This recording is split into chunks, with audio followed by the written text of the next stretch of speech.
noe, president. I en trontaldebatt så maler vi på det store lerretet.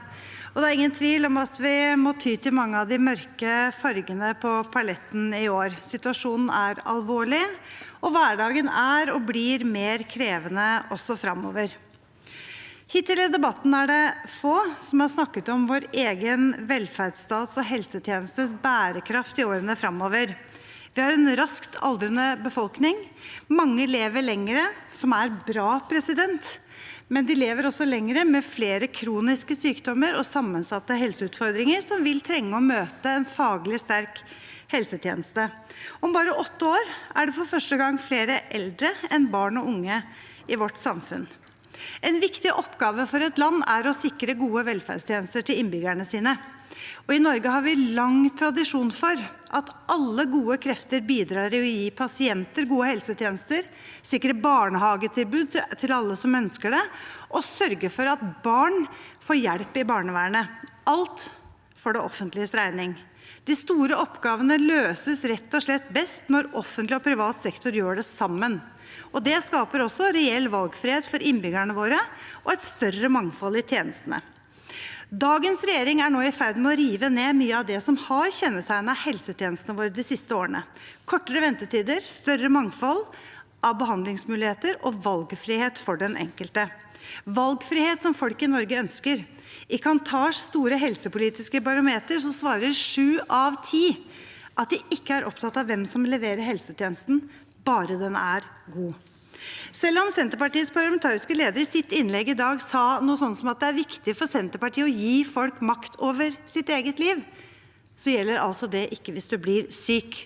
Hvis du er rusavhengig, hvis du sliter med psykiske lidelser, ja, hvis du også er Lilian, som jeg møtte i Drammen for en god stund siden, og som var kjempeglad for at kommunen hennes lot henne få velge selv, om det var kommunens hjemmehjelp, eller om det var den faste hjemmehjelperen fra private Mio Omsorg som skulle hjelpe henne hjemme.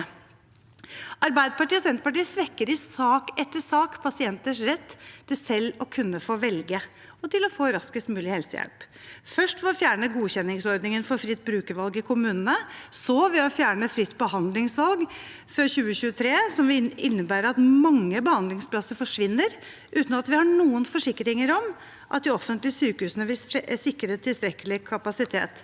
Og så signaliserer de sågar at kommersielle aktører som i dag leverer velferdstjenester i et bærekraftig offentlig-privat samarbeid skal fases ut.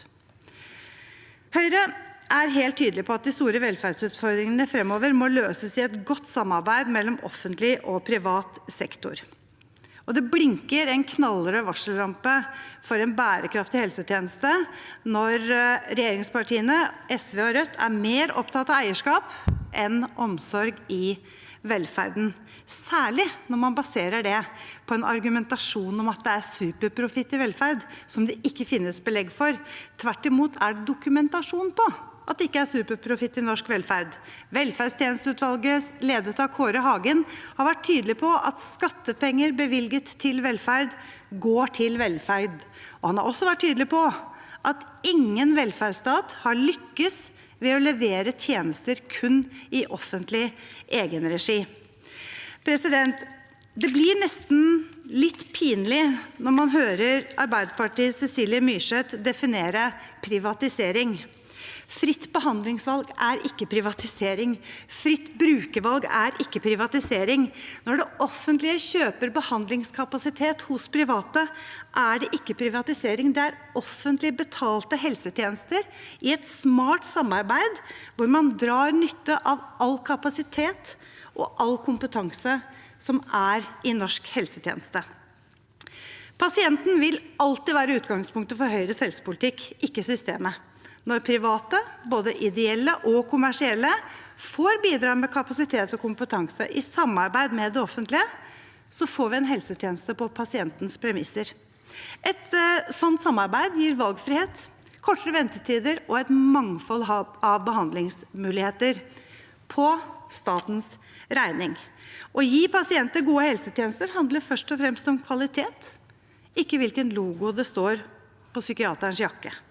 Med en ideologisk innstilling til at det kun offentlige som skal gi helsehjelp, så setter regjeringspartiene stadig flere hindringer for pasienter som trenger et mangfold av behandlingstilbud i årene fremover.